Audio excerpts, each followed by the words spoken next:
आया। जब पहले पहले डीपी वर्क शुरू हुआ तो देवघर में हम लोग जो जितने लड़के सब हैं उन सब लड़कों को पूजनीय अरविंद दादा ने ग्रुप कैटेगरी करके भाग कर दिया कि तुम लोग इस गांव पे जाओगे, तुम लोग उस गांव पे जाओगे। तो ऐसा एक कहानी आया कि एक गांव पे कुछ लड़के गए, वहां पे एक बूढ़ी औरत थी, अकेली बूढ़ी औरत, उसका कोई नहीं है, बहुत दिन पहले दीक्षा लिया हुआ है वो, लेकिन उसके घर पे कोई नहीं है, वो अकेली रहती है। तो जब वो लड़के सब पहुंचे वहां पे, जाके बोले कि हमें आचार्य दादा ने भेजे हैं आपका खबर लेने, आप कैसे हैं, आपका जिंदगी कैसा चल रहा है। तो वो बूढ़ी औरत दिल फाड़ के रोने लगी और उस औरत के मुंह से एक ही शब्द निकला कि इतने दिन आप लोग कहां थे, इतने दिन आप लोग कहां थे। मैं 80 साल का हो चुका हूं, मैं 30 साल से अकेले रह रही हूं, आप लोग कहां थे।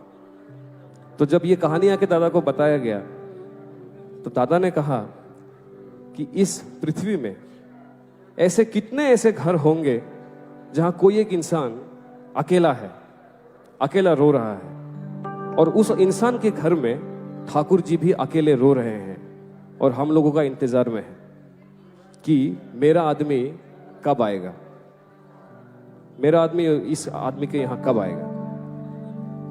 इसी के चलते दादा ने कहा है कि हम लोग जितना हो सके लोगों तक रीच करें, पहुंचे, उनका खबर लें, बस इतना ही तो काम है। और तो कुछ करना नहीं है, कुछ बोलना भी नहीं है, बस निस्वार्थ भाव से पहुंच के बोले कि आप कैसे हैं, आपको कोई असुविधा है, आप ठाकुर जी का दीक्षा लिए थे, आप इस साल पे लिए थे, इससे हमारा पहचान बढ़ा है और कुछ नहीं। बस आपको हम पहचानते हैं, इसीलिए आए हैं, आपका खबर लेने आए हैं। और वो एक दिन का कहानी नहीं हो सकता, एक दिन गए मिल लिए चले गए, नहीं, हर दिन जाएंगे, हर दिन नहीं सकते हैं, सप्ताह में एक दिन जाएंगे, बार बार जाएंगे, उनके पास जाएंगे, उनका खबर लेंगे, कुछ मांगेंगे भी नहीं, कुछ बोलेंगे भी नहीं, बस एक ही चीज देंगे, वो है प्यार, प्रेम। यही है डीपी वर्क, यही है इजाजत, इतना ही भर करना है और तो कुछ नहीं है। लेकिन वो एक दिन का स्टोरी नहीं है, एक दिन गए, बहुत जोश में गए, आ गए, नहीं। It has to be consistent, निष्ठा के साथ, निष्ठा के साथ, कुछ पाने के लिए नहीं। ये भी नहीं सोचना है कि उसको हमको ठाकुर जी का आदमी बनाना है एक दिन, नहीं।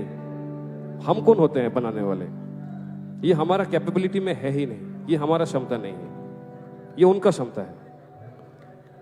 हमें तो कर्म करना है, रिजल्ट या कॉन्सिक्वेंसेस ये हमारे हाथ में नहीं है। टारगेट ओरिएंटेड होकर अगर जाएंगे कि ये अचीव करना है, फिर तो हम गलत डायरेक्शन पे सोच रहे हैं। हमारा कोई टारगेट नहीं है, हमारा कोई मकसद नहीं है, हमारा मकसद है बस प्यार, काम करना, जाना, दादा ने जो आदेश दिया है उसको पूरा करना।